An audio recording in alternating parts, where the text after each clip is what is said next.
from a large bald area to a natural, dense look. This patient's transformation took 2 carefully planned hair transplant sessions. Hello everyone, welcome to Pioneer Hair Transplant Center.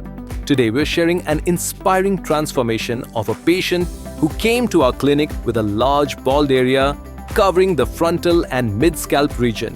Due to the extent of hair loss, this case required 2 sessions to achieve the best natural and dense result. In the first session, our main focus was the frontal area. Second session, mid-scalp area. After the growth from the first session, the patient returned for the second session. ಎಲ್ಲರಿಗೂ ನಮಸ್ಕಾರ.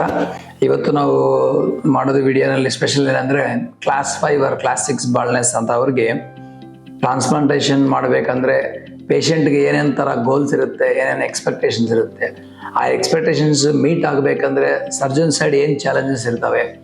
So ಅದೇ ಥರ ಅವ್ರಿಗೆ ಯಾವ ಥರ plan execute ಮಾಡಿದ್ರೆ satisfactory changes ಬರುತ್ತೆ, ಎಷ್ಟು ಗ್ರಾಫ್ಸ್ ಬೇಕಾಗುತ್ತೆ, ಎಷ್ಟು ಸೆಷನ್ಸ್ ಬೇಕಾಗುತ್ತೆ, ಅದ್ರ ಬಗ್ಗೆ ಒಂದು ಲೈವ್ ಎಕ್ಸಾಂಪಲ್ ವೀಡಿಯೋಸ್ನಲ್ಲಿ 2 ಸೆಷನ್ಸ್ ಮಾಡಿದ ಕೇಸ್ ತೋರಿಸ್ಬಿಟ್ಟು ಎಕ್ಸ್ಪ್ಲೈನ್ ಮಾಡೋಣ ಅಂತ ವಿಡಿಯೋ ಮಾಡಿದ್ವಿ.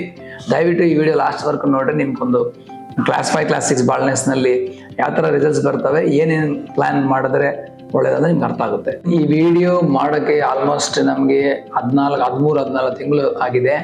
ಯಾಕಂದರೆ patient I am very thankful to, ತುಂಬ ಥ್ಯಾಂಕ್ಸ್ ಟು ದಿಸ್ ಪೇಷಂಟ್. ಯಾಕಂದರೆ ಸ್ವಲ್ಪ ಜನಕ್ಕೆ ತೋರಿಸೋದು ಇಷ್ಟ ಆಗೋದಿಲ್ಲ, but I am very thankful to him. I am very thankful to my team also. ಯಾಕಂದರೆ ಅವರೆಲ್ಲರೂ ಇದು ರೆಕಾರ್ಡ್ ಮಾಡೋಕ್ಕಾಗಲಿ ಅಂದ್ರೆ almost first time consultation, first surgery results ಮತ್ತು ಸೆಕೆಂಡ್ ಸರ್ಜರಿ ರಿಸಲ್ಟ್ಸು ಅದೆಲ್ಲ ಮಾಡೋಕೆ ಆಲ್ಮೋಸ್ಟ್ ಒಂದು 14 ತಿಂಗಳು ಆಗಿದೆ. I am very thankful to the patient again. So ಈ ವಿಡಿಯೋ ಲಾಸ್ಟ್ ವರ್ಕು ನೋಡ್ರಿ, ಯಾಕಂದರೆ ಅಷ್ಟು ಎಫರ್ಟ್ ಹಾಕಿದ್ದೀವಿ. ಅದರಲ್ಲಿ ಸ್ವಲ್ಪ ಇನ್ಫಾರ್ಮೇಷನ್ ಸೆಕೆಂಡ್ ಟೈಮ್ ಏನಕ್ಕೆ ಮಾಡಬೇಕಾಗುತ್ತೆ, ಇಂಥ ಪೇಷಂಟ್ ಅವ್ರಿಗೆ ಯಾವ ತರಹ ಪ್ರೋಟೋಕಾಲ್ಸ್ ಫಾಲೋ ಮಾಡಿದ್ರೆ ಒಳ್ಳೆ ರಿಸಲ್ಟ್ಸ್ ಬರ್ತವೆ ಅಂತ ಅರ್ಥ ಆಗುತ್ತೆ ನಿಮಗೆ.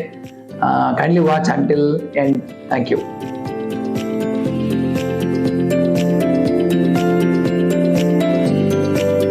ಈ ಪೇಷಂಟು ಕನ್ಸಲ್ಟೇಷನ್ ಬರುವಾಗ ಇವ್ರ ಏಜ್ 36 ಇಯರ್ಸು, ಕ್ಲಾಸಿಕ್ ಬಾಲ್ನೆಸ್ ಆಗಿದೆ. ಅವರಿಗೆ ಕಂಪ್ಲೀಟ್ ಹೇರ್ ಇಲ್ಲ, ಕಂಪ್ಲೀಟ್ ಫ್ರಂಟು ಮಿಡ್ ಸ್ಕ್ಯಾಲ್ಪ್ ಕ್ರೌನ್ನಲ್ಲಿ ಹೇರ್ ಇಲ್ಲ. ಎಲ್ಲರೂ ಕೇಳ್ತಾರೆ, ಅವರು ನಮ್ಗೆ ಹೆಡ್ ಫುಲ್ ಆಫ್ ಹೇರ್ ಅಂತ ಹೇಳಿದ್ರು. ಬಟ್ ನಾನು ಸ್ಕ್ಯಾಲ್ಪ್ ಎಕ್ಸಾಮಿನೇಷನ್ ಮಾಡಿಬಿಟ್ಟು ಅವ್ರಿಗೆ ಚಾಲೆಂಜಿಂಗ್ ಏನಿದೆ ಅಂತ ಹೇಳಿದ್ರೆ ಅದು ಡೋನರ್ ಸ್ವಲ್ಪ ವೀಕ್ ಇದೆ. ಸೊ ಅದಕ್ಕಾಗಿ ಅವ್ರಿಗೆ ಮಿನಿಮಮ್ 2 ಸೆಷನ್ಸ್ ಬೇಕಾಗುತ್ತೆ. ಮತ್ತು ಫಸ್ಟ್ ಸೆಷನ್ನಲ್ಲಿ ಪ್ಲ್ಯಾನ್ ಮಾಡುವಾಗ ಹೇರ್ ಲೈನ್ ಸ್ವಲ್ಪ ಮೇಲೆ ತಗೊಂಡು ಗ್ರಾಫ್ಟ್ ಸೇವ್ ಮಾಡಿ ಫ್ಯೂಚರ್ನಲ್ಲಿ ಬೇಕಾದರೆ ಫ್ರಂಟ್ ಇಂಪ್ಲಾಂಟ್ ಮಾಡ್ಬೋದು ಅಂತ ಪ್ಲ್ಯಾನ್ ಸಜೆಸ್ಟ್ ಮಾಡಿದ್ವಿ. ಅವರು ಅದಕ್ಕೆಲ್ಲ plan, execution, second session, patient motivation ತಗೊಂಡು ಓಕೆ ಅಂತ ಹೇಳ್ಬಿಟ್ಟು ಫಸ್ಟ್ ಸರ್ಜರಿ ಪ್ಲ್ಯಾನ್ ಮಾಡಿದ್ವಿ. ಫಸ್ಟ್ ಸರ್ಜರಿದಲ್ಲಿ ಮ್ಯಾಕ್ಸಿಮಮ್ ಗ್ರಾಫ್ಟ್ಸ್ ಎಕ್ಸ್ಟ್ರಾಕ್ಟ್ ಮಾಡಿ ಮತ್ತು ಫ್ರಂಟಲ್ ಹೇರ್ ಲೈನ್ ಸ್ವಲ್ಪ ಮೇಲೆ ತಗೊಂಡು ಮಿಡ್ ಸ್ಕ್ಯಾಲ್ಪ್ನಲ್ಲಿ ಎಲ್ಲ ಇಂಪ್ಲಾಂಟ್ ಮಾಡಿ almost 65 to 70% of the area ನಾವು ಕವರ್ ಮಾಡಿದ್ವಿ. ಸೊ ಫಸ್ಟ್ ಸೆಷನ್ ರಿಸಲ್ಟ್ಸು 8 ತಿಂಗಳು ಆದಮೇಲೆ ಇವರಿಗೆ ನಾವು ಟಾರ್ಗೆಟ್ ರಿಸಲ್ಟ್ಸ್ ರೀಚ್ ಆಗಿದ್ದೀವಿ. ಅಂದರೆ ಯಾವ ಥರ ಎಕ್ಸ್ಪೆಕ್ಟ್ ಮಾಡಿದೀವಿ ಆ ಥರ ಬಂದಿದೆ ಅವರಿಗೆ. ಸೊ ಅದರಿಂದ ಅವ್ರ ಕಾನ್ಫಿಡೆನ್ಸ್ ಜಾಸ್ತಿ ಆಗಿದೆ. ಸೆಕೆಂಡ್ ಸೆಷನ್ ಪ್ಲ್ಯಾನ್ ಮಾಡೋಕ್ಕೂ ನಮ್ಗೆ ಸುಲಭವಾಗುತ್ತೆ. ಸೆಕೆಂಡ್ ಸೆಷನ್ ಮಾಡುವಾಗ ಈಗ ಮೇನ್ ಪ್ರಯಾರಿಟಿ ಏನಂದರೆ ಮತ್ತೆ ಕ್ರೌನ್ ಏರಿಯಾದಲ್ಲಿ ಇಂಪ್ಲಾಂಟ್ ಮಾಡೋದು, ಮತ್ತೆ ಇನ್ನು ಸ್ವಲ್ಪ ಹೇರ್ ಲೈನ್ ಸ್ವಲ್ಪ ಮುಂದೆ ಮಾಡೋದು ನಮ್ಮ ಸೆಕೆಂಡ್ ಸೆಷನ್ ಪ್ಲ್ಯಾನ್. ಸೊ ಆ ಥರ ಇವರಿಗೆ ಮಾಡಿದ್ವಿ. ಇಲ್ಲಿ ಮುಖ್ಯ ವಿಷಯ ಏನು ಗಮನಿಸಬೇಕಂದ್ರೆ, ಇಂಥ ಪೇಷಂಟ್ಗೆ ಡೋನರ್ ಇಂಪ್ರೂವ್ ಮಾಡೋಕ್ಕೋಸ್ಕರ ನಾವು ಮೆಡಿಕೇಶನ್ಸ್ ಅಂದರೆ ಮಲ್ಟಿವೈಟಮಿನ್ ಥೆರಪಿ ಕೊಡ್ತೀವಿ. ಅದರಲ್ಲಿ ಬಯೋಟಿನ್ನು, ಒಮೆಗಾ, ಭಾಳ ಮಲ್ಟಿವೈಟಮಿನ್ಸ್ ಇರ್ತವೆ. ಸ್ಟೆರಾಯ್ಡ್ಸ್ ಅಂತೂ ಏನಿರಲ್ಲ. ಮಧ್ಯದಲ್ಲಿ ಮಿನಾಕ್ಸಿಲ್, ಭಾಳ ಜನ ಮಿನಾಕ್ಸಿಲ್ ನಾನು ಯೂಸ್ ಮಾಡೋದಿಲ್ಲ, ಸೈಡ್ ಎಫೆಕ್ಟ್ ಅಂತ ಅನ್ಕೊಂತಾರೆ ಸೈಕಲಾಜಿಕಲ್ ಆಗಿ. ಮಲ್ಟಿವೈಟಮಿನ್ ಥೆರಪಿಯಿಂದ ಆಗಲಿ ಮಿನಾಕ್ಸಿಲಿಂದ ಆಗಲಿ ಏನು ಸೈಡ್ ಎಫೆಕ್ಟ್ಸ್ ಬರೋದಿಲ್ಲ. ಸೊ ಇದು ಯಾಕೆ ಕೊಟ್ಟಿದ್ದೀವಿ ಅಂದರೆ ಅವರಿಗೆ ಬ್ಯಾಕ್ ಸೈಡ್ ಡೋನರ್ ಇಂಪ್ರೂವ್ ಮಾಡಬೇಕು, ಇಲ್ಲಾಂದರೆ ಸೆಕೆಂಡ್ ಸೆಷನ್ ಪಾಸಿಬಿಲಿಟಿ ಇಲ್ಲ. ಸೊ ಅದರಿಂದ ಈ ಪೇಷಂಟ್ ಫಸ್ಟ್ ಟ್ರಾನ್ಸ್ಪ್ಲಾಂಟ್ ಮಾಡಿದ ತಕ್ಷಣ ನಾವು PRP ಮತ್ತು ಮಲ್ಟಿವೈಟಮಿನ್ ಥೆರಪಿ ಮಿನಾಕ್ಸಿಲ್ ಕೊಟ್ಟಿದ್ದೀವಿ. ಮಲ್ಟಿವೈಟಮಿನ್ ಥೆರಪಿ ಫಾರ್ 3.5 months, ಮಿನಾಕ್ಸಿಲ್ ಫಾರ್ 6.5-7 months ಕೊಟ್ಟಿದ್ದೀವಿ. ಸೊ ಅದರಿಂದ ಇವರಿಗೆ ಡೋನರ್ ಇಂಪ್ರೂವ್ ಆಗಿದೆ ಫಸ್ಟ್ ಸೆಷನ್ ಆದಮೇಲೆ. ಫಸ್ಟ್ ಸೆಷನ್ ರಿಸಲ್ಟ್ಸು ಟ್ರಾನ್ಸ್ಪ್ಲಾಂಟೇಷನ್ ಚೆನ್ನಾಗಿ ಬಂದಿದೆ. ಈಗ ಸೆಕೆಂಡ್ ಸೆಷನ್ ಪ್ಲ್ಯಾನ್ ಮಾಡೋ ಟೈಮ್ನಲ್ಲಿ ಡೋನರ್ ಅಬ್ಸರ್ವ್ ಮಾಡಿರಿ, ಡೋನರ್ ಎಕ್ಸಲೆಂಟ್ ಇಂಪ್ರೂವ್ ಆಗಿದೆ, ಬೆಟರ್ ದೆನ್ ಫಸ್ಟ್ ಟೈಮ್ ಡೋನರ್ಕಂತೂ ಚೆನ್ನಾಗಿದೆ. ಇದು ಯಾವ ಥರ ಸಾಧ್ಯ ಆಗಿದೆ ಅಂದರೆ ಬಿಕಾಸ್ ಆಫ್ ಮಲ್ಟಿವೈಟಮಿನ್ ಥೆರಪಿ ಮಿನಾಕ್ಸಿಲ್ ಇಂದನೇ. ಸೊ ಅದರಿಂದ we cannot neglect the medications, multivitamin therapy, ಯಾಕಂದರೆ ಅದರಿಂದ ಡೋನರ್ ಇಂಪ್ರೂವ್ ಆಗುತ್ತೆ ನಮಗೆ. ಸೊ ಈ ಪೇಷಂಟ್ಗೆ ಈಗ ನೆಕ್ಸ್ಟ್ ಈ ಸೆಕೆಂಡ್ ಸೆಷನಲ್ಲಿ ಪ್ಲ್ಯಾನ್ ಏನಂದರೆ ಕ್ರೌನ್ನಲ್ಲಿ ಜಾಸ್ತಿ ಇಂಪ್ಲಾಂಟ್ ಮಾಡೋದು ಮತ್ತು ಹೇರ್ ಲೈನ್ ಸ್ವಲ್ಪ ಮುಂದೆ ಮಾಡೋದು. ಫಸ್ಟ್ ಟೈಮ್ ಹೇರ್ ಲೈನ್ ಮುಂದೆ ಮಾಡಿದ್ರೆ ಪ್ರಾಬಬಲಿ ಟ್ರಾನ್ಸ್ಪ್ಲಾಂಟೇಷನ್ ಫೇಲ್ ಆಗ್ಬೋದು. ಯಾಕಂದರೆ ಓನ್ಲಿ ಬರೀ ಫ್ರಂಟ್ ಸೈಡ್ ಹೇರ್ ಬಂದರೆ ಪೇಷಂಟ್ ಸ್ಯಾಟಿಸ್ಫೈ ಆಗೋದಿಲ್ಲ. ಅದರಿಂದ ಫಸ್ಟ್ ಸೆಷನ್ನಲ್ಲಿ ಮ್ಯಾಕ್ಸಿಮಮ್ ಏರಿಯಾ ನಾವು ಬಾಲ್ನೆಸ್ ಕವರ್ ಮಾಡಬೇಕಾಗುತ್ತೆ. ನೆಕ್ಸ್ಟ್ ಟೈಮ್ ಬೇಕಂದ್ರೆ ಅಡ್ಜಸ್ಟ್ಮೆಂಟ್ಗೋಸ್ಕರ ಇನ್ನೂ ಸ್ವಲ್ಪ ಮುಂದೆ ಮಾಡಿ ಚೆನ್ನಾಗಿ ತಗೊಂಡ್ಬರ್ಬೋದು. ಈಗ ಸೆಕೆಂಡ್ ಸೆಷನ್ನಲ್ಲಿ ಫ್ರಂಟಲ್ ಏರ್ಲೈನ್ ಎಕ್ಸ್ಟೆಂಡ್ ಮಾಡಿದ್ವಿ ಮತ್ತೆ ಕ್ರೌನ್ ನಲ್ಲಿ ಇಂಪ್ಲಾಂಟ್ ಮಾಡಿದ್ವಿ. ಸೊ ಸೆಕೆಂಡ್ ಸೆಷನ್ ಟ್ರಾನ್ಸ್ಪ್ಲಾಂಟೇಶನ್ ಚೆನ್ನಾಗಿತ್ತು. ಒಂದು 8 months ಆದ್ಮೇಲೆ ಮತ್ತೆ ಅವರು ರಿವ್ಯೂಗೋಸ್ಕರ ನೋಡ್ಬಿಟ್ಟು ಸೆಕೆಂಡ್ ಸೆಷನ್ ಡೆನ್ಸಿಟಿ ನೋಡಿದ್ರೆ ಬ್ಯೂಟಿಫುಲ್ ನ್ಯಾಚುರಲ್ ಹೇರ್ ಲೈನು, ಮಧ್ಯದಲ್ಲೆಲ್ಲ ಡೆನ್ಸಿಟಿ ಬ್ಲೆಂಡಿಂಗು, ಕ್ರೌನ್ ನಲ್ಲಿ ನೋಡಿದ್ರೆ ಕ್ರೌನ್ ಅಲ್ಲಿ ಸುಳಿ ಇರುತ್ತಲ್ಲ ಅದೇ ತರ ನಾವು ಆಂಗ್ಯುಲೇಷನ್ಸ್ ಆಗಲಿ ಓರಿಯಂಟೇಷನ್ ಆಗಲಿ ಚೆನ್ನಾಗಿ ಬಂದಿದೆ. ಇದು ಸುಮ್ಮನೆ ನಂಬರ್ ಆಫ್ ದ ಗ್ರಾಫ್ಟ್ ಜಾಸ್ತಿ ಮಾಡಿದ್ರೆ ಈ ತರ ರಿಸಲ್ಟ್ಸ್ ಬರಲ್ಲ.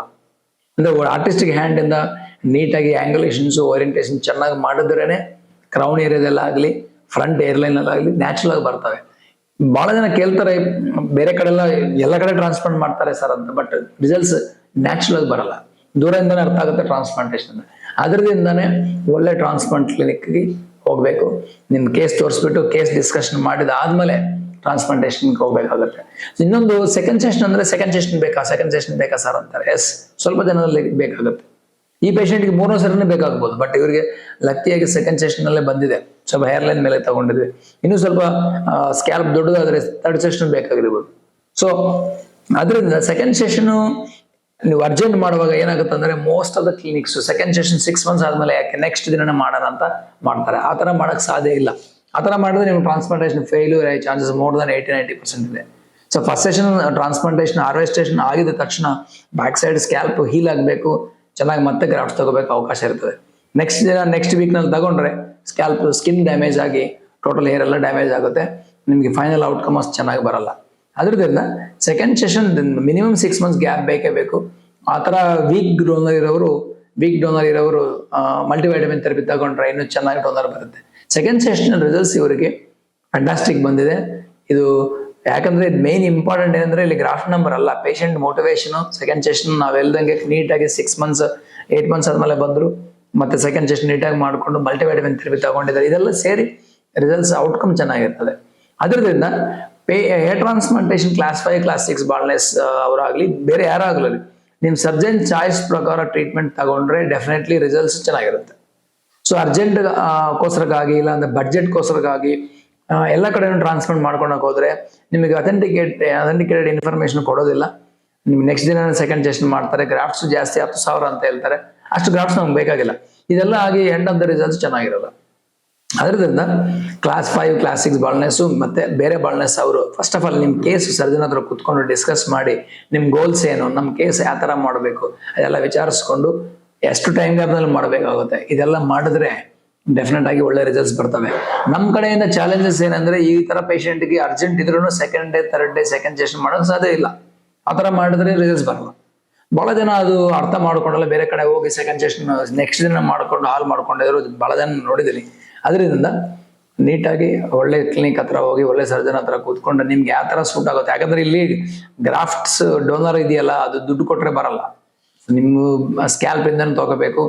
We cannot by from market. So ಬಹಳ ಇಂಪಾರ್ಟೆಂಟ್ ಅದು, ದುಡ್ಡು ಮೇಲೆ ಇಂಪಾರ್ಟೆಂಟ್ ಅದು ನಿಮ್ ಡೋನರ್. ಸೊ ಅದಕ್ಕಾಗಿ ಒಳ್ಳೆ ಟ್ರಾನ್ಸ್ಪ್ಲಾಂಟೇಷನ್ ಕ್ಲಿನಿಕ್ ಹೋಗಿ ಕೂತ್ಕೊಂಡು ಡಿಸ್ಕಷನ್ ಮಾಡಿದ ತಕ್ಷಣ ಆದ್ಮೇಲೆ ಡಿಸಿಷನ್ ತಗೊಂಡು ಮಾಡ್ಕೊಂಡ್ರೆ ಒಳ್ಳೇದು. ಈ ವಿಡಿಯೋದಲ್ಲಿ ಕನ್ಕ್ಲೂಷನ್ ಏನಂದ್ರೆ ಕ್ಲಾಸ್ 5 ಕ್ಲಾಸ್ 6 ಬಾಲ್ನೆಸ್ ಇರೋರಿಗೆ ನಂಬರ್ 1 ಇಂಪಾರ್ಟೆಂಟ್ ಪಾಯಿಂಟ್ ಏನಂದ್ರೆ ಪೇಷಂಟ್ಗೆ ಮೋಟಿವೇಶನ್ ಇರಬೇಕು. ಮೋಟಿವೇಶನ್ ಅಂದ್ರೆ ಮಲ್ಟಿಪಲ್ ಸೆಷನ್ಸ್ ಬರಬೇಕಾಗುತ್ತೆ, ಮತ್ತೆ ಸ್ವಲ್ಪ ರಿಸರ್ಚ್ ಮಾಡಿ ಒಳ್ಳೆ ಡಾಕ್ಟರ್ ಹತ್ರ ಮಾಡ್ಕೋಬೇಕು, ಸ್ವಲ್ಪ ಪೇಷನ್ಸು, ಇದೆಲ್ಲ ಸೇರಿ ಪೇಷಂಟ್ಗೆ ಮೋಟಿವೇಶನ್ ಇರಬೇಕು ನಂಬರ್ 1. ನಂಬರ್ 2 ಈಗ ಬೆಸ್ಟ್ ಪ್ಲಾನ್ ಎಕ್ಸಿಕ್ಯೂಟ್ ಮಾಡಬೇಕು. ಅಂದ್ರೆ ಮಲ್ಟಿಪಲ್ ಸೆಷನ್ ಆಗ್ಬೋದು, ಟೈಮ್ ಗ್ಯಾಪ್ ಆಗ್ಬೋದು, ಟೇಕಿಂಗ್ ಹೈಯರ್ ಹೇರ್ ಲೈನ್ ಆಗ್ಬೋದು. ಆ ಪ್ಲಾನ್ ಎಕ್ಸಿಕ್ಯೂಷನ್ ಇರ್ತದಲ್ಲ ಟ್ರಾನ್ಸ್ಪ್ಲಾಂಟ್ ಮಾಡೋ ಟೈಮ್ದಲ್ಲಿ, ಅದರಲ್ಲಿ ಈ ಸ್ಟೆಪ್ಸ್ ಎಲ್ಲ important. So plan execution is very important. ಮೂರನೇದು ಬೆಸ್ಟ್ ಸರ್ಜನ್ ಬೇಕು ನಿಮ್ಗೆ. ಯಾಕಂದ್ರೆ ಇದೆಲ್ಲ ಪೇಷಂಟ್ ಮೋಟಿವೇಶನ್ ಆಗ್ಬೇಕು, ಮತ್ತೆ ಪ್ಲಾನ್ ಸಜೆಷನ್ ಕನ್ವಿನ್ಸ್ ಆಗ್ಬೇಕಂದ್ರೆ ಬೆಸ್ಟ್ ಸರ್ಜನ್ ನಿಮಗೆ ಕಾನ್ಫಿಡೆನ್ಸ್ ಕೊಟ್ಟವ್ರ ಸರ್ಜನ್ ಬೇಕಾಗುತ್ತೆ. ಅವ್ರು ನಿಮ್ಗೆ ಸ್ವಲ್ಪ ಫೋಟೋಸ್ ಆಗಲಿ ವಿಡಿಯೋಸ್ ಆಗಲಿ ಎಕ್ಸಾಂಪಲ್ ತೋರಿಸ್ಬಿಟ್ಟು ಈ ತರ ಬರುತ್ತೆ ಅಂತ ಒಂದು ಸ್ಯಾಂಪಲ್ ಹೇಳಿದ್ರೆ ಅವ್ರಿಗೊಂದು ಐಡಿಯಾ ಬರುತ್ತೆ. ಅದಕ್ಕೆ ಬೆಸ್ಟ್ ಎಕ್ಸಿಕ್ಯೂಟ್ ಮಾಡೋ ಸರ್ಜನು ಬೆಸ್ಟ್ ಟೀಮ್ ಬೇಕಾಗುತ್ತೆ. ಈ 3 ಪಾಯಿಂಟ್ಸ್ ಬಹಳ ಇಂಪಾರ್ಟೆಂಟ್ ಇಂಥ ಪೇಷಂಟ್ ಅವ್ರಿಗೆ ರಿಸಲ್ಟ್ಸ್ ಬರ್ಬೇಕಂದ್ರೆ. So thanks for watching our videos. ಮತ್ತೆ ಜಾಸ್ತಿ ವಿಡಿಯೋಸ್ಗೋಸ್ಕರ ಮತ್ತೆ ಮಾಹಿತಿಗೋಸ್ಕರ ನಮ್ಮ ಚಾನಲ್ ನೋಡ್ತಾ ಇರಿ. Thank you.